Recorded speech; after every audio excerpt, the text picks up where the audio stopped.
প্রিয় শিক্ষার্থী বন্ধুরা, দ্য ডেইলি ম্যাথ ইউটিউব চ্যানেলে তোমাদের স্বাগত। আজকে আমি তোমাদের সমাধান করাবো অনুশীলন 3.1-এর 3 নং অঙ্কটা। এটা খুব সহজেই সমাধান করা যায় যদি একটি মাত্র সূত্র তোমাদের জানা থাকে। আর যদি সূত্র জানা নাও থাকে তবু কোনো সমস্যা নাই, আমি তোমাদের সূত্রটি বলে দেব। তো দেখো, 3 নম্বর অঙ্কতে বলা আছে a - b = 4 এবং ab = 60 হলে a + b মান কত। তাহলে জাস্ট তুমি প্রথমে লেখো 3 নাম্বার দেওয়া আছে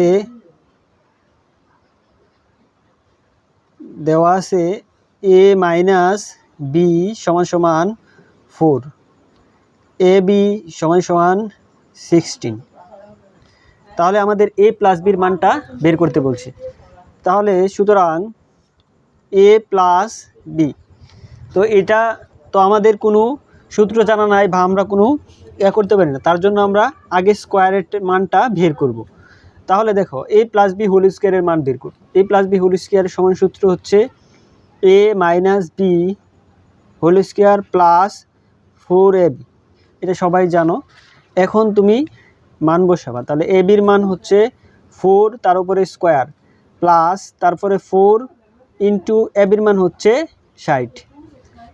এখন দেখো 4 দুইবার গুণ করলে হয় 16, প্লাসের প্লাস, এখানে দেখো 4 60-এর সাথে গুণ করলে হচ্ছে 240। তাহলে 16 আর 240 হচ্ছে 256। তাহলে সুতরাং a + b হোল স্কোয়ার সমান হচ্ছে 256। এখন আমরা a + b এর মানটা আমরা বের করব। তাহলে আমরা বা a + b এই স্কোয়ারটা √ওভার প্লাস মাইনাস হচ্ছে 256। সুতরাং a + b সমান হচ্ছে 256-এর বর্গমূল হচ্ছে ±16। তো এই ছিল আমাদের আনসার। আশা করি অঙ্কটা খুব সহজেই বুঝতে পারছো। তো পরবর্তী ভিডিওর জন্য অবশ্যই চ্যানেলটাকে সাবস্ক্রাইব করে পাশে থাকো।